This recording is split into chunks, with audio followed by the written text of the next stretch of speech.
The biggest difference between people who are successful and people who aren't. The successful people are tracking their progress. I just share my kind of censored habit tracker where I obviously don't have like monetary stuff there. I found that when I do share my progress and what I am doing, it impacts the people who I'm talking to on a daily basis in like one-to-one coaching sessions and accountability programs significantly. Like their progress is super, super sharp as soon as I like share my habit tracker. And so now I just share it with everybody in the coaching because I just found that it's like super helpful. Yeah, so I'm gonna start a community very soon. There will be links in the description. If you check the video like 2 days from now, you will probably find a community link also in the description. And so one of the things that I will probably do is share this habit tracker into the community, this censored habit tracker, whatever, like the public one that other people see as well. And so if you join, you can also model the same habit tracker. You can also model the same habit tracker. I will create like a guide video on how to do it.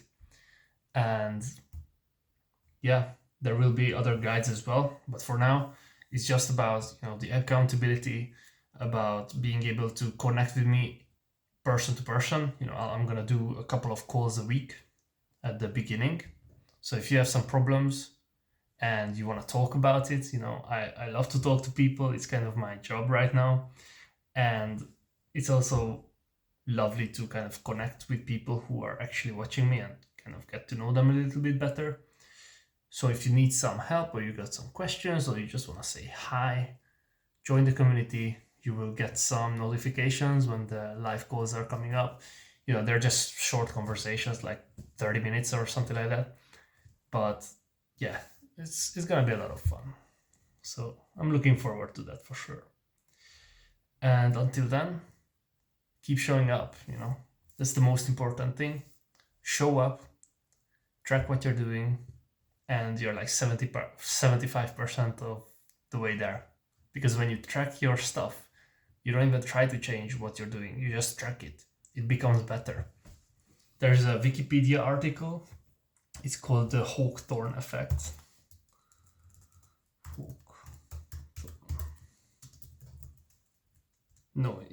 Hawthorne effect.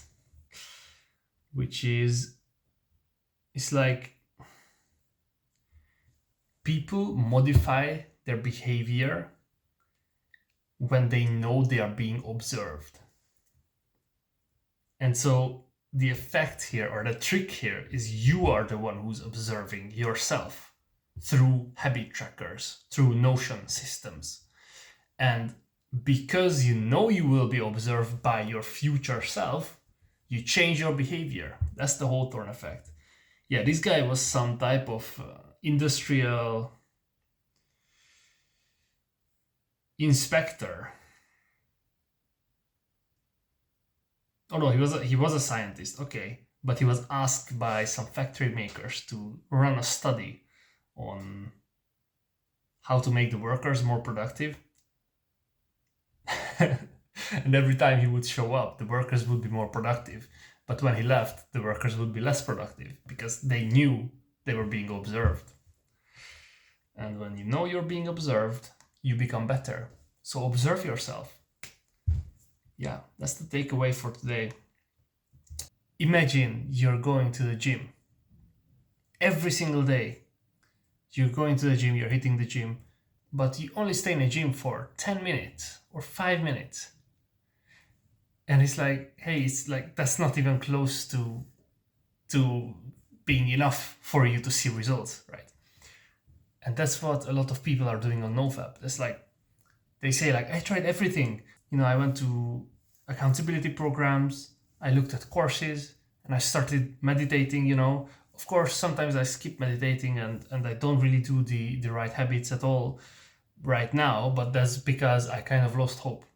Well, you had the right tools, you just didn't know how much you needed to use them in order to completely change your habit stack. I used to play piano as a kid. I had a really, really good piano teacher. She taught me if you learn the wrong notes in the wrong order, it takes about 24 retries in the correct way to completely relearn the song in the correct way. So why this is important? It's important because when you are doing something that's a bad habit, it's also going to take 20 to 30 tries to get it right by default.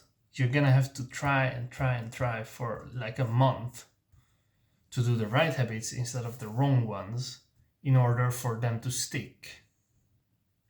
And also your environment.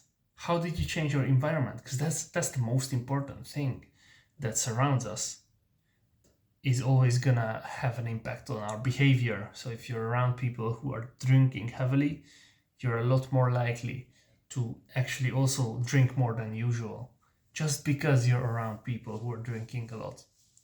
It's very simple. Like, you're the sum of the 5 people you're closest to. I'm sure you've heard this. Internalize this.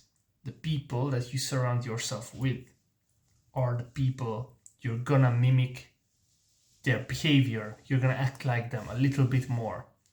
And nobody's immune to this. I'm the same as well.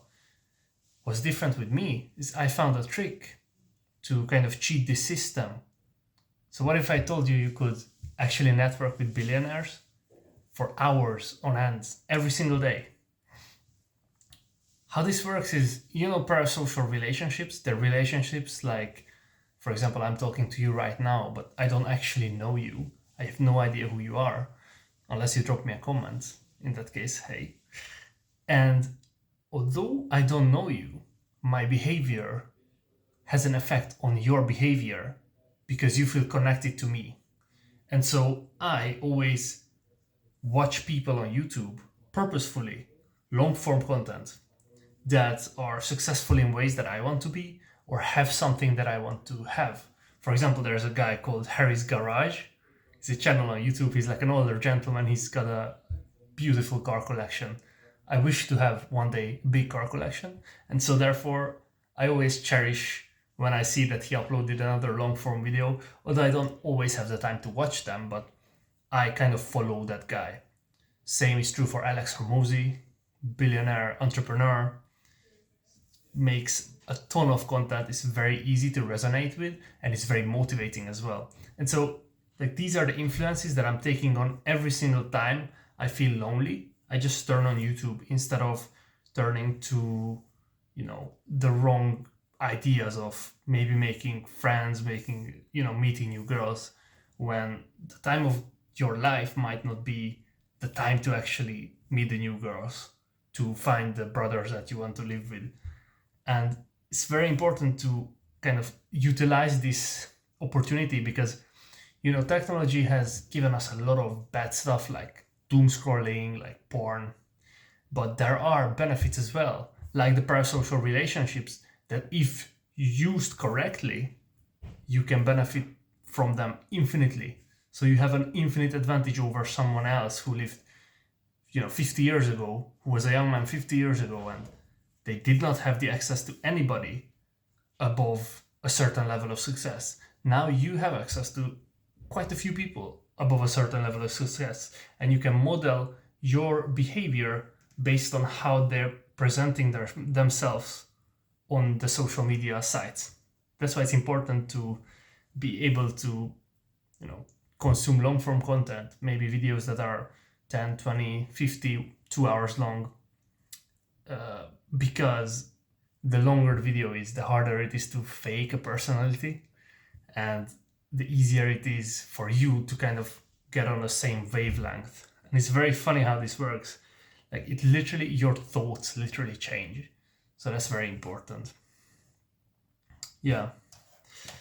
And so, the trick is when you feel lonely, just check those instead of checking the friend group on Instagram. The ones that are always sending memes, the ones that they're down to have a couple of beers and they're down to party. These guys are not going to help you become your best self.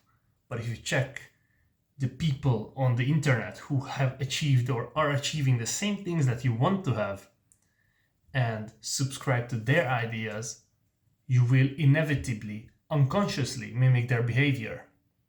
And that's how you make your own life better, by literally just consuming content. Now, am I saying you should watch these people infinitely? Is this just a sales pitch to sell you my YouTube channel to subscribe? Which, by the way, you should, but no, this isn't that. This type of consumption of content must be intentional, you know? If it's unintentional, if you do it from morning to evening, look, I've done shit like that before, completely useless. But if you do it like 30 minutes a day, on average, or less, maybe I would be feeling lonely and I would watch like a 1 hour video, or I wouldn't have anyone to talk to while eating. I would just turn on some random meeting, like emergency meeting, or like some Hamza video or whatever. Not necessarily saying like these people should be the people that you should choose as a kind of role model. Choose carefully, but stick to the ones that you choose. So don't continuously look for new people. Have like a kind of roster of role models online, and so you can follow them.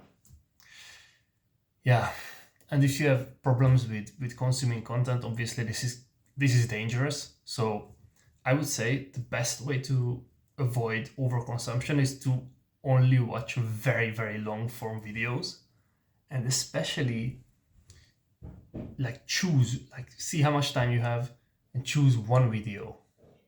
It's like, okay, I'm gonna watch this one video and then that's it, because I literally don't have more time. This is my amount of free time that I allocate to this, so that's what I'm gonna do. I remember it was like 2 years ago when I kind of finally managed to get my procrastination completely under control. And just before that, I used to watch these Rust videos. They used to be like 2 hours long, and I would like low-key punish myself because I knew I was procrastinating. So I would watch the same type of Rust video over and over again.